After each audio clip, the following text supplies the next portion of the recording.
You know what they say about the best laid plans? Well, mine started with my wife demanding a prenup over dinner while she cut her steak like she was performing surgery. Olivia had that CEO mask on, the one that made boardroom executives wet themselves, made me wonder how I'd married a woman who could freeze hell with a glance. "I think we should discuss financial protections," she said, not looking up from her plate.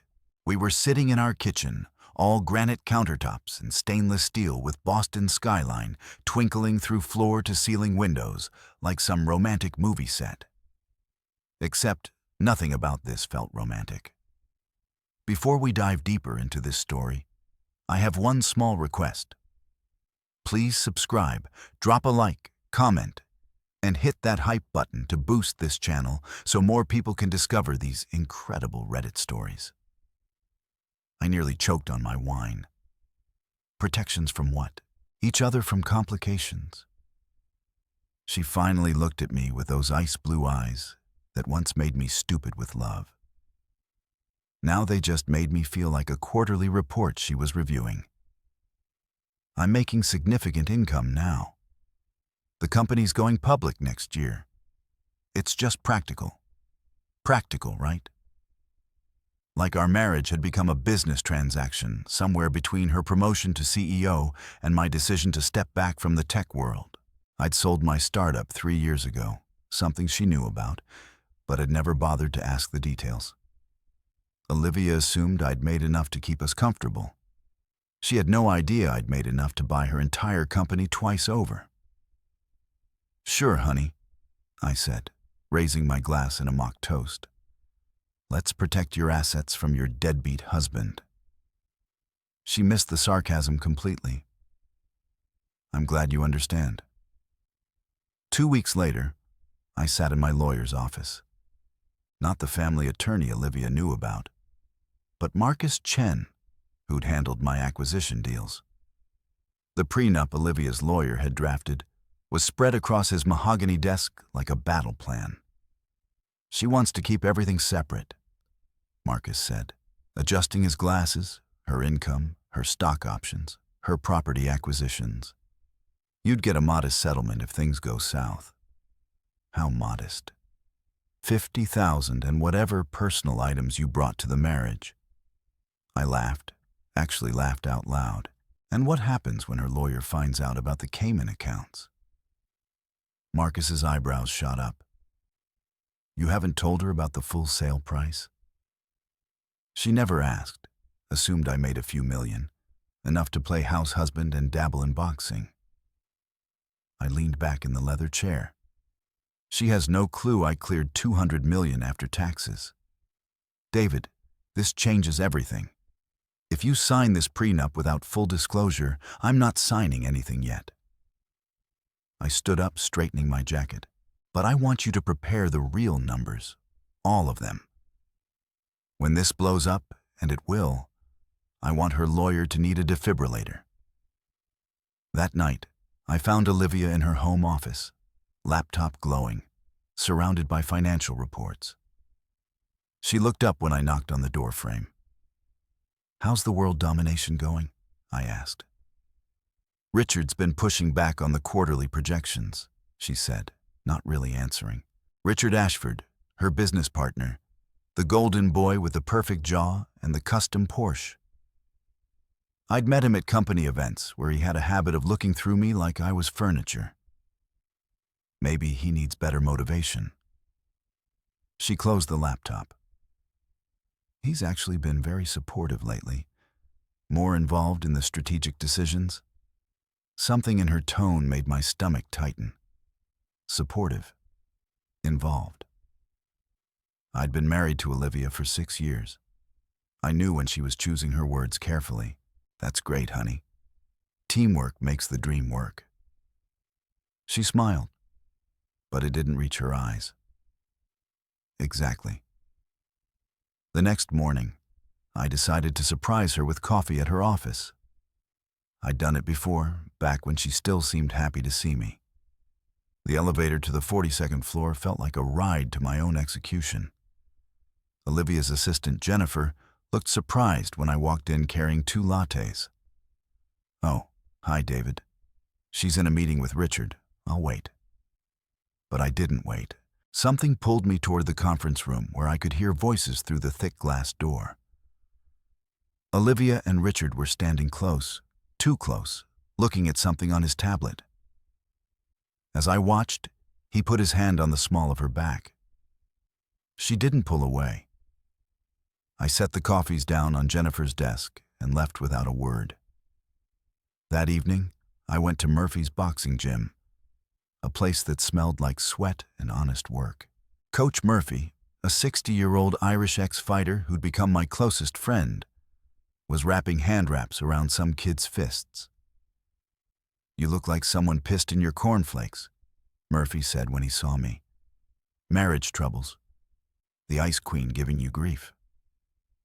I started hitting the heavy bag, putting more force behind each punch than necessary. Something like that. "You know what your problem is, Davy? You're too nice. Always have been. Sometimes you gotta show people what you're made of." I hit the bag harder. "Maybe you're right." "Of course I'm right. Been telling you for years. That woman don't appreciate what she's got." The next day, I found Olivia's gym bag in our closet. She'd been going to some fancy fitness place downtown, coming home later and later. I wasn't snooping, just moving it to grab my own workout clothes. That's when I felt the phone hidden in a side pocket wrapped in a towel. A second phone. My hands shook as I turned it on. No lock screen. Olivia was too confident, too sure I'd never find it. The messages were all there, weeks of them, between her and Richard. "Can't wait to have you all to myself tonight. David's at the gym again. Coast is clear. Hotel room 1247. I'll be waiting." I sat on our bed, reading message after message, photos, plans, detailed descriptions of what they'd done and what they wanted to do. The latest message was from yesterday. "Soon, we won't have to hide anymore. The prenup will take care of everything. I always did my best work when everyone thought I was broke."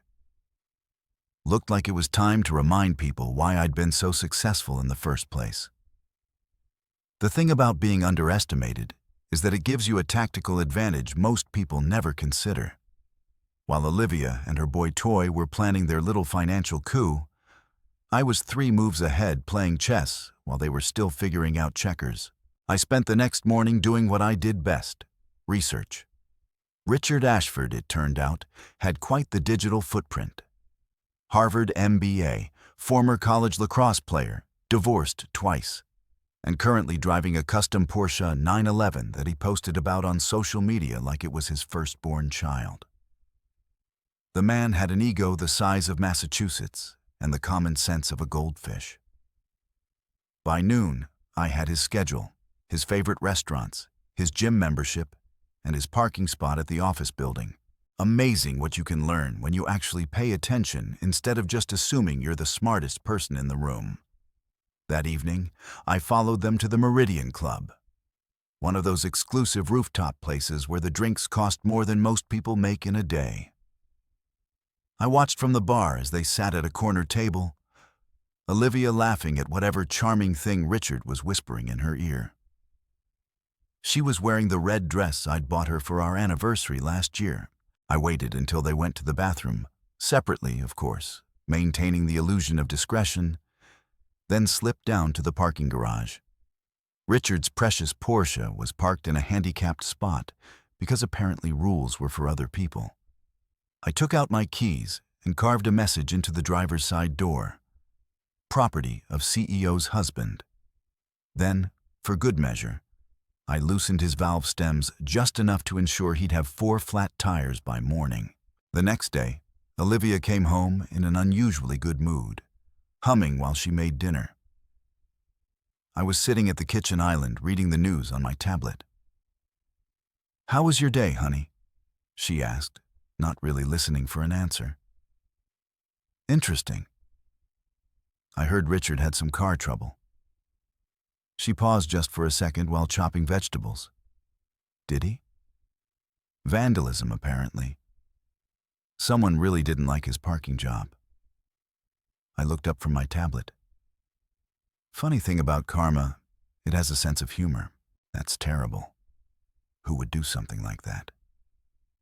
I shrugged. Probably someone who doesn't appreciate entitled who think they own the world. She gave me a sharp look. That's a bit harsh, don't you think? Is it? I mean, if someone's going around taking things that don't belong to them, maybe they deserve whatever's coming to them. The knife in her hand stopped moving. What's that supposed to mean? Nothing, sweetheart. Just making conversation. That night, I got a call from Sarah Mitchell, Olivia's best friend and the closest thing she had to a confidant. Sarah was a therapist who specialized in marriage counseling, which always struck me as ironic since she'd been divorced 3 times herself. David, we need to talk. Can you meet me tomorrow? About what? About Olivia? About your marriage? About things that are going to get very complicated very quickly? I met Sarah at a coffee shop downtown, one of those places with exposed brick and pretentious baristas who treated coffee like it was a religious experience. She was already there when I arrived, sitting in a corner booth, looking like she hadn't slept. "You know, don't you?" she said without preamble. I sat down across from her. "Know what about Richard? About the affair? What makes you think there's an affair?" Sarah laughed, but there was no humor in it. "Please, I've been listening to Olivia talk about him for months. The way her voice changes when she says his name. The sudden interest in working late, the new lingerie purchases. You're very observant. It's my job. And right now, my job is trying to save my best friend from making the biggest mistake of her life." I stirred my coffee slowly. "And what mistake would that be?" "Leaving you for him. She thinks Richard is her ticket to some perfect life, where she gets to be the power couple with the perfect man. She has no idea what she's giving up." "What am I giving up?" Sarah leaned forward. "That's what I want to know. Because the David I've known for 6 years would have confronted her by now, would have demanded answers. The fact that you're sitting here calm as can be tells me you're planning something. Maybe I'm just processing. You're calculating. I can see it in your eyes. So let me ask you directly, what are you planning to do about this?" I took a long sip of my coffee, studying Sarah's face. She was worried, but not about me. She was worried about what I might do to disrupt whatever plans she and Olivia had cooked up. "I'm going to give her exactly what she deserves," I said finally. Sarah's face went pale. "David, whatever you're thinking, I'm thinking that people who play games should be prepared to lose." I left her sitting there and walked back to my car. As I drove home, my phone buzzed with a text from Coach Murphy. "Don't play fair, kid." She never did. He was right. It was time to stop playing defense. That night, while Olivia was in the shower, I went through her real phone. The woman who could spot a financial discrepancy from across a boardroom had somehow forgotten to clear her browser history, hotel bookings, restaurant reservations for 2. And most interesting of all, searches for divorce attorneys specializing in high-asset cases. I screenshot everything, uploaded it to a secure cloud account, and put her phone back exactly where I'd found it. Then I went to my home office and started making calls. The first call was to Marcus Chen. "I need you to move some assets around quietly." "What kind of assets?" "The kind that disappear from joint accounts and reappear in places my wife's lawyers will never think to look." "David, that's legal. I'm not stealing anything. I'm protecting my own money from someone who's planning to steal it from me." The second call was to a private investigator I'd used during some business acquisitions. "I need documentation, photos, evidence that will hold up in court." What kind of evidence? The kind that proves adultery and financial fraud. The third call was to Tommy Rodriguez, who owned a chain of auto repair shops and owed me a favor from when I'd helped him avoid bankruptcy 3 years ago. Tommy, I need someone's car to have a very bad day. How bad we talking? Bad enough that he'll be walking for a while, but nothing that can be traced back to anyone. Consider it done. By the time Olivia came out of the shower, I was back in bed reading a book like nothing had happened. She slipped in beside me, smelling like expensive shampoo and betrayal. "Good book?" she asked. "It's about a guy who thought he was smarter than everyone else. Turns out he wasn't." She rolled over without responding. Within minutes, she was asleep, probably dreaming about her perfect new life with Richard. I lay there in the dark, listening to her breathe, and smiled. Tomorrow, the real game would begin.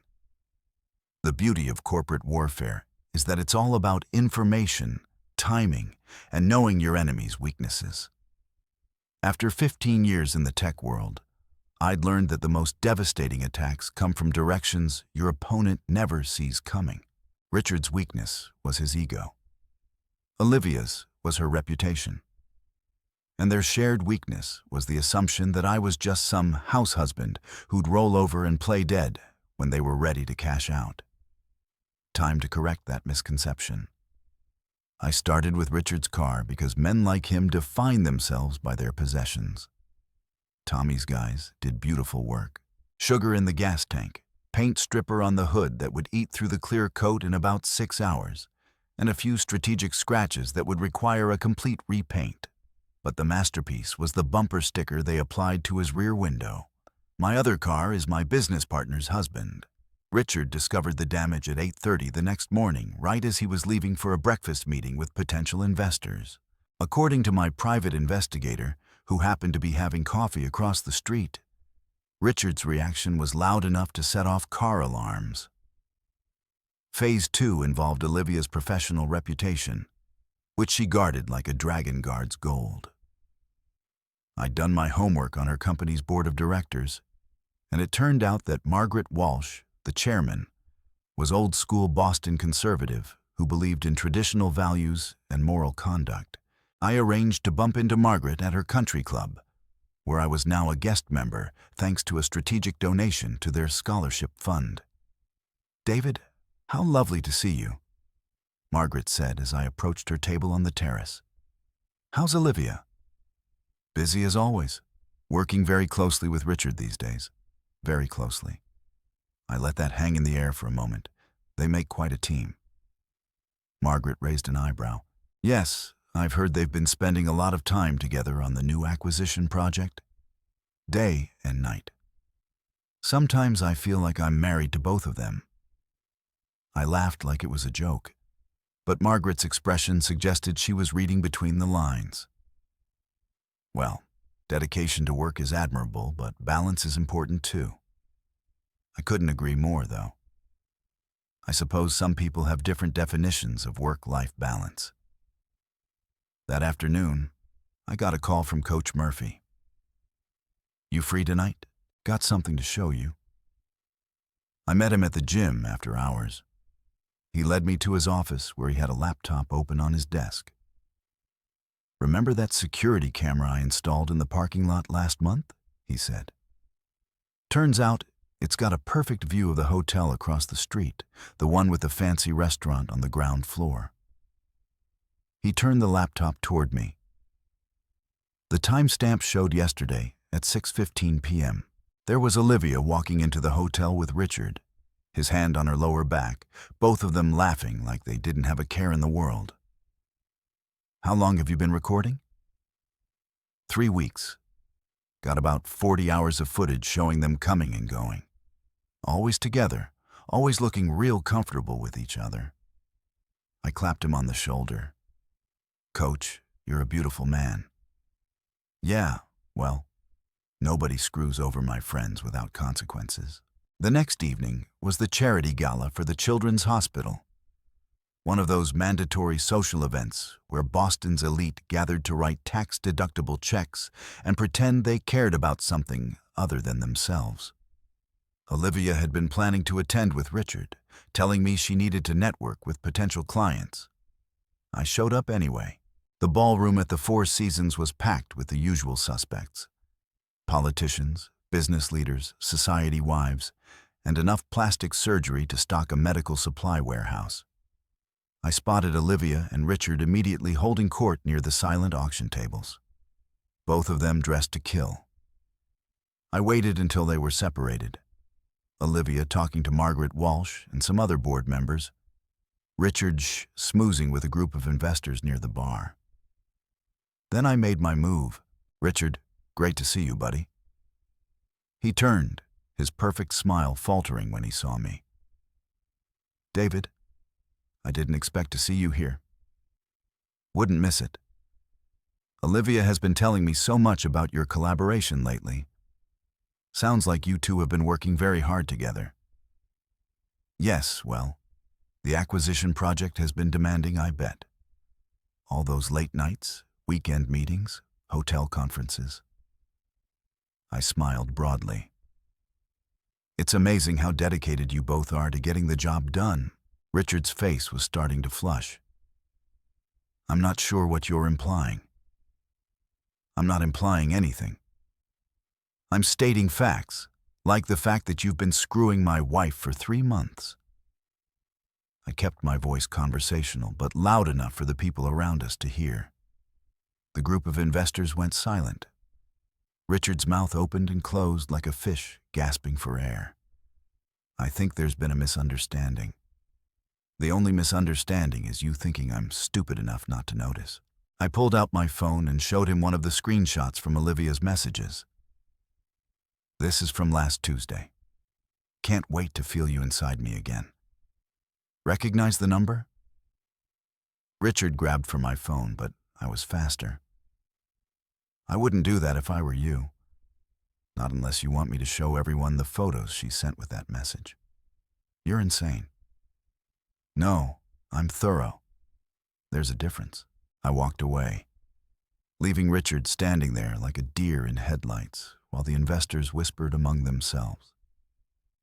Across the room, I could see Olivia excusing herself from her conversation, her face tight with concern.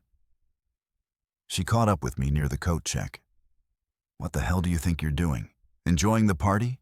Great turnout, don't you think?" "David, I don't know what game you think you're playing." "Game? This isn't a game, sweetheart. This is consequences. You and your boyfriend have been playing house for months, thinking I'm too stupid or too weak to do anything about it.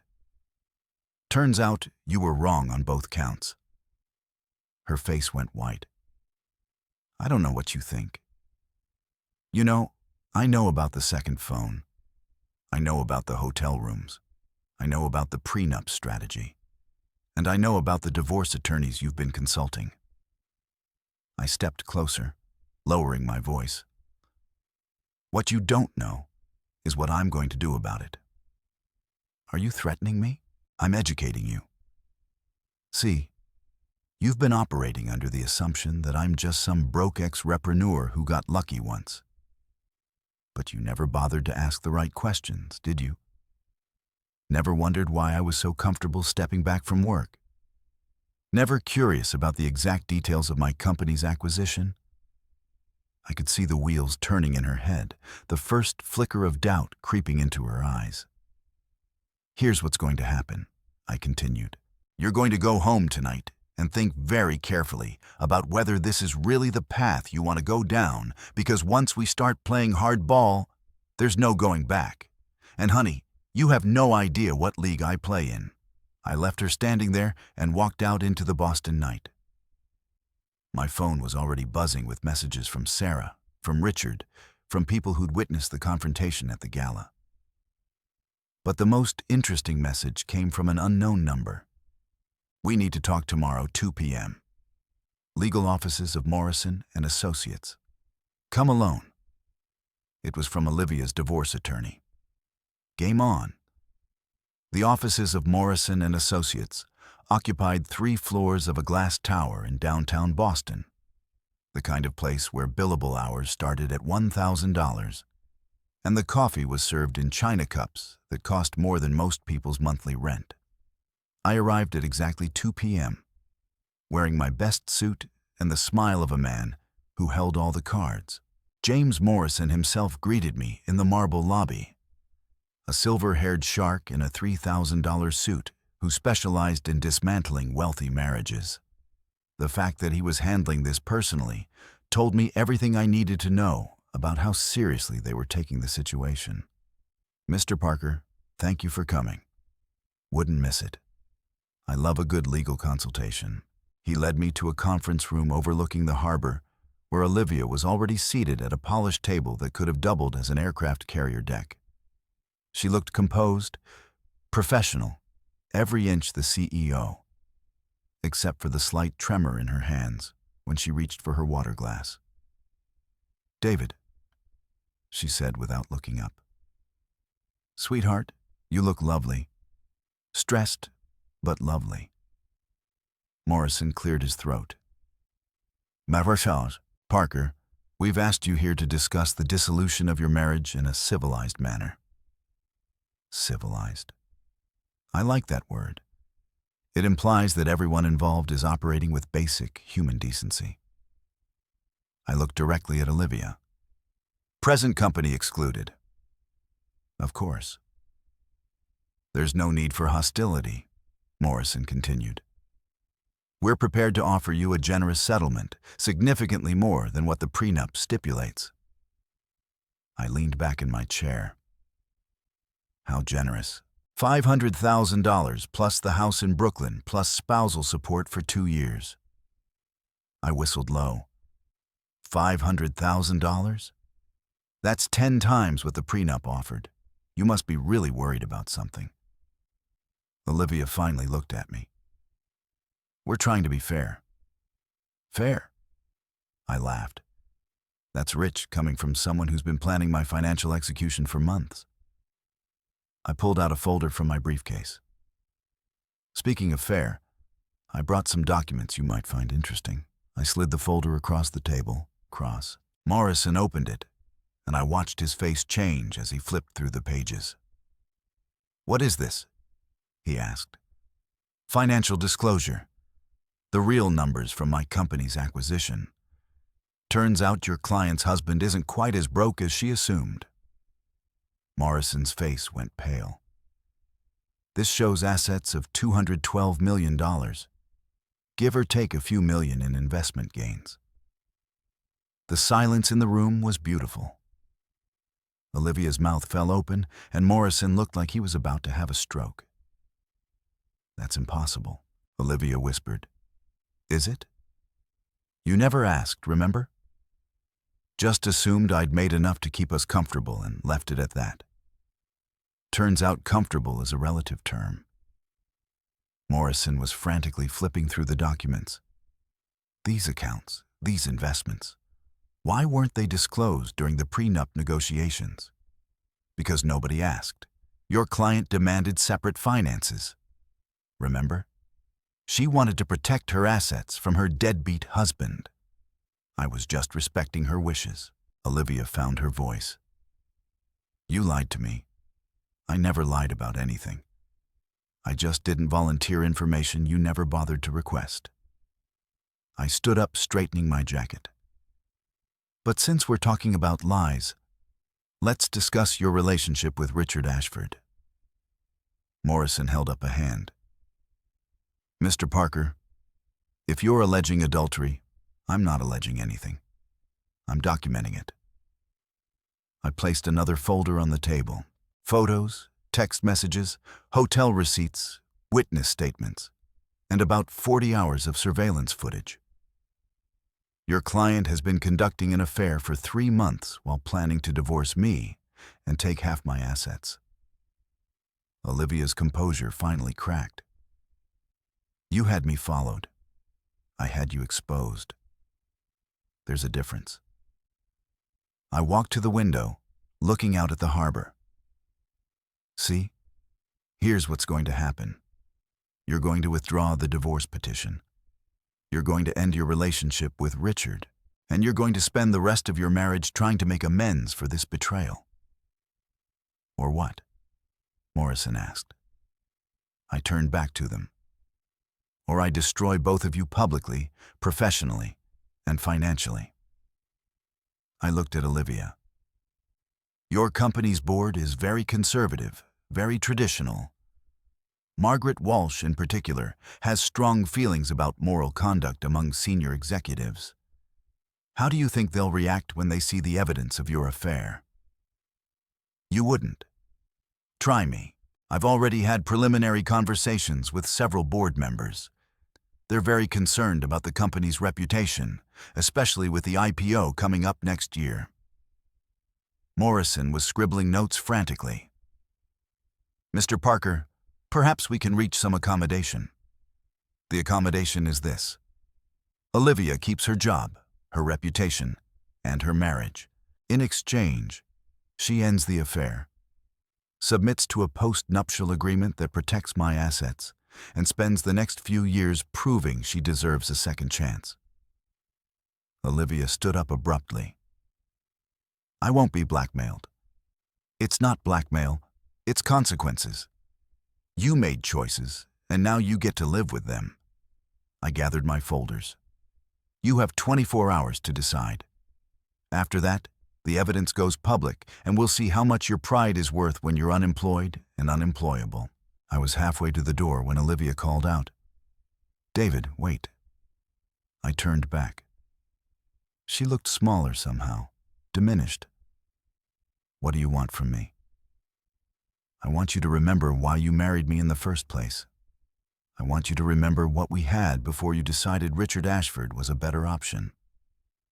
And I want you to decide if that's worth fighting for. That evening, I went to Murphy's gym to work off some tension. Coach was waiting for me with a beer and a knowing smile. How'd it go with the lawyers? Better than expected. Turns out money talks louder than adultery. You think she'll take the deal? I hit the heavy bag a few times, feeling the satisfying impact travel up my arms. She doesn't have a choice. I've got her cornered, and she knows it. And if she doesn't, I hit the bag harder, then I finish what she started. My phone buzzed with a text message. It was from Sarah. We need to talk tonight. There are things you don't know about this situation. I showed the message to Murphy. He frowned. That woman's been trouble since day one. Never liked the way she looked at you. What do you mean? Like you were something that needed to be fixed or removed? I thought about that as I drove to meet Sarah at the same coffee shop where we'd talked before. She was already there, looking even more haggarded than last time. You're making a mistake, she said as soon as I sat down. Which mistake would that be? Thinking this is about Olivia and Richard, thinking you understand what's really happening here. Something in her tone made me pay attention. What are you talking about? Sarah looked around the coffee shop, then leaned forward. The affair wasn't Olivia's idea. It was mine. The words hit me like a physical blow. What? I orchestrated the whole thing, introduced them at a party, encouraged their friendship, pushed Olivia to spend more time with him. I even suggested the hotel they've been using. I stared at her, trying to process what I was hearing. Why? Because I've been in love with you for 6 years, and I was tired of watching you waste your life with someone who didn't appreciate you.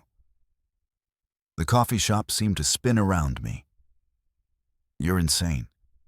I'm desperate. I thought if Olivia cheated, if she left you, you'd finally see what was right in front of you. You'd see me. I stood up so fast I knocked over my chair. You destroyed my marriage because of some sick obsession. I saved you from a marriage that was already dead. Olivia never loved you the way I do. She never understood you. She never had the chance because you were manipulating her from the beginning. Sarah reached for my hand. David, We could be perfect together. I pulled away. We could be nothing. You're sick, Sarah. You need help. I left her sitting there and walked out into the night, my mind reeling. Everything I thought I knew about the situation was wrong. Olivia hadn't betrayed me. She'd been manipulated into it by someone I'd trusted. But that didn't change the facts. The affair had still happened. The prenup strategy was still real, and Olivia had still made choices regardless of who had influenced them. My phone rang. It was Olivia.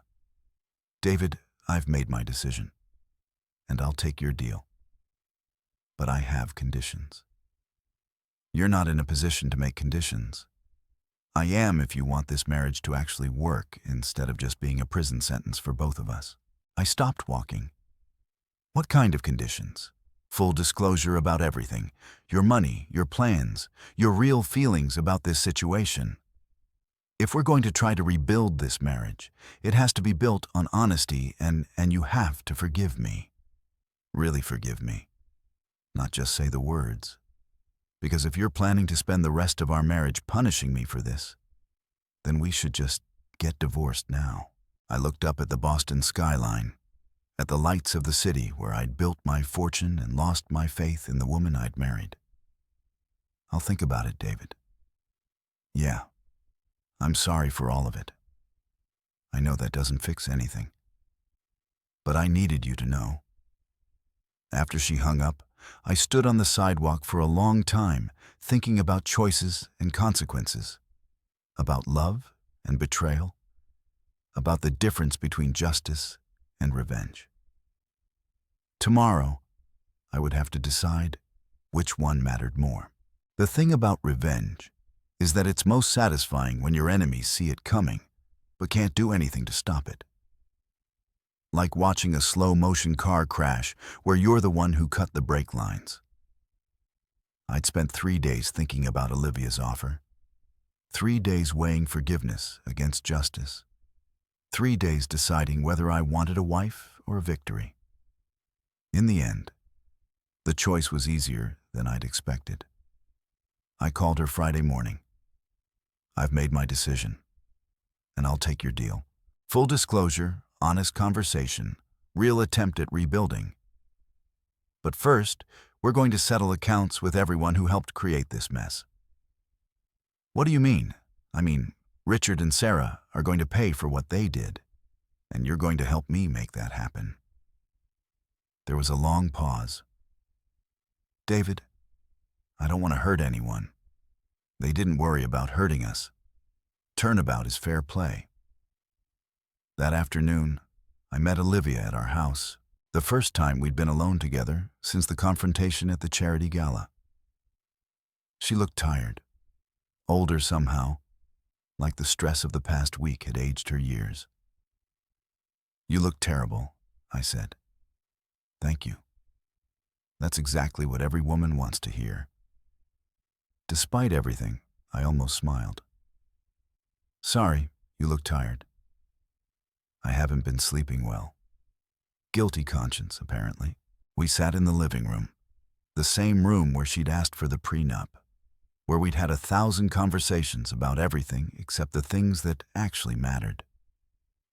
Tell me about Sarah, I said. Olivia's face crumpled.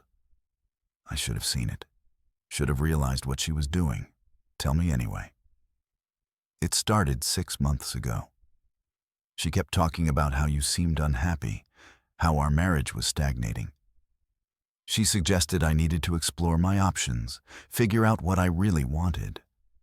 And Richard, she introduced us at her birthday party, said we had a lot in common, that we should collaborate on some projects. Then she kept creating opportunities for us to spend time together. When did it become physical? Olivia flinched. 2 months ago. After a company dinner, Sarah suggested we all go for drinks, then conveniently disappeared, leaving Richard and me alone. We were both drunk, and he was charming. And I was feeling neglected. Neglected. You'd been distant for months, working out constantly, spending time with Murphy, never wanting to talk about anything important. I thought you were losing interest in me. I studied her face, looking for lies, for manipulation. All I saw was exhaustion and regret. So you decided to find someone who was interested. I decided to feel wanted again. It was stupid and selfish and wrong.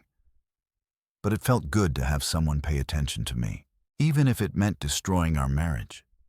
I thought our marriage was already over. Sarah kept telling me that you were probably having an affair too, that successful men like you always had someone on the side. I shook my head. Jesus, Olivia, how could you believe that? Because I wanted to. Because it made it easier to justify what I was doing. We sat in silence for a while. The weight of 6 years of marriage and 3 months of betrayal settling between us like a wall. What do you want to do about Richard? I asked finally. What do you mean? I mean, he's still out there, probably thinking he can ride this out and keep his job, his reputation, his perfect little life. That doesn't sit well with me. Olivia looked uncomfortable. David, he's still my business partner. If we destroy him professionally, there's no we in this, sweetheart. You're going to help me destroy him because that's part of the price for keeping your marriage. Her face hardened. I won't be your weapon. You already were his weapon against me. Now you get to choose which side you're really on. The staring contest lasted about 30 seconds before she looked away. What did you have in mind? Richard's been skimming money from the acquisition project. Small amounts. Nothing that would show up in a routine audit, but enough to add up to serious embezzlement over time. That's not possible. I would have noticed. Would you? You've been pretty distracted lately. Besides, he's been very clever about it. Inflated consulting fees, fake vendor invoices, phantom travel expenses, about $200,000 so far. Olivia's face went white. How do you know this? Because I had him investigated. Turns out your boyfriend isn't just an adulterer, he's a thief. You're lying. I pulled out a folder and handed it to her. Bank records, canceled checks, email trails, all documented, all verified, all admissible in court. She flipped through the pages, her expression growing more horrified with each document. This would destroy the company's reputation. The IPO will be fine. Richard Ashford, on the other hand, will be unemployed, unemployable, and possibly in federal prison. David, please, unless he disappears quietly, resigns his position, returns the money, and leaves Boston permanently. In which case, this evidence never sees the light of day. Olivia closed the folder. What about Sarah? Sarah's easier. She's been practicing therapy without maintaining her continuing education credits. Her license expired 8 months ago. But she's still seeing patients, still billing insurance companies. That's fraud. How did you... I told you I had everyone investigated. Amazing what you can discover when you actually look. So you're going to destroy both of them. I'm going to give them the same choice they gave us. Disappear quietly or face the consequences publicly. That evening, we arranged to meet Richard and Sarah at the warehouse where Murphy stored his old boxing equipment. Neutral ground, private, and far enough from downtown that we wouldn't be interrupted. Richard arrived first, looking nervous and angry. Sarah came 10 minutes later, her face pale but defiant. What is this about? Richard demanded. This is about consequences, I said. About people who manipulate others for their own selfish purposes, finally getting what they deserve. I don't know what you think you're accomplishing. I'm accomplishing justice. I handed him a folder. Recognize these bank statements? Richard's face went gray as he flipped through the documents. This is fabricated. You can't prove. I can prove all of it. Every fraudulent invoice, every inflated expense report, every penny you stole from Olivia's company. Sarah stepped forward. David, this has gone far enough. You're destroying people's lives over a marriage that was already broken. A marriage you broke. A marriage you manipulated and sabotaged because of your own sick obsession. I was trying to help. You were trying to steal my husband, Olivia said quietly. You used my trust, my friendship, my marriage as weapons against both of us. Sarah's composure cracked. You don't deserve him. You never appreciated what you had, and you thought destroying my life would make him love you. Olivia shook her head. You're pathetic. Richard was still staring at the documents. What do you want? I want you gone. Out of the company, out of Boston, out of our lives. You have 48 hours to resign, return the money you stole, and disappear. If you're still here on Monday, these documents go to the FBI, the SEC, and every major news outlet in the city. And Sarah? He asked. Sarah gets to choose between surrendering her license voluntarily or having it revoked publicly, along with criminal charges for insurance fraud. Sarah laughed bitterly. You think this fixes anything? You think destroying us will make your marriage work? I think it's a start. She'll never love you the way I do.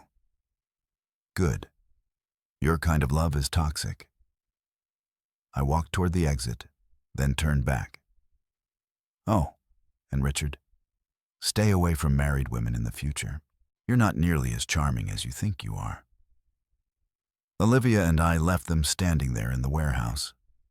Two people who thought they were smarter than everyone else, finally realizing they'd underestimated their opposition. Do you think they'll do it? Olivia asked as we drove home. They don't have a choice. Richard's too vain to go to prison, and Sarah's too smart to lose her career over a man who will never love her back. And us? Do we have a choice? I looked at her in the passenger seat. This woman I'd married 6 years ago, who'd betrayed me 3 months ago, who was asking me to forgive her now. We always have a choice. The question is whether we're brave enough to make the right one. 2 days later, Richard submitted his resignation and returned the stolen money. Sarah voluntarily surrendered her therapy license and moved to California. The local news reported it as routine corporate restructuring and a therapist retiring early. Olivia and I started marriage counseling with a new therapist, one I'd vetted thoroughly. We sold the house in Brooklyn and bought a smaller place in Cambridge, somewhere without memories of betrayal and lies. It wasn't easy. Trust, once broken, doesn't heal quickly, but we worked at it day by day, conversation by conversation, choice by choice. 6 months later, we were having dinner at a restaurant downtown when Olivia reached across the table and took my hand. Do you ever regret it? She asked, not destroying me when you had the chance. Do you regret staying? No, but I regret everything that led to it. Then we're even. She smiled, the first real smile I'd seen from her in almost a year. I love you, she said. I know I don't deserve to say that anymore, but I needed you to know. I love you too. That's why we're here. Outside, Boston glittered in the darkness, full of people making choices and living with consequences, full of stories that ended in triumph or tragedy, depending on the courage of the people living them. Our story was far from over, but for the first time in months, I thought it might have a happy ending after.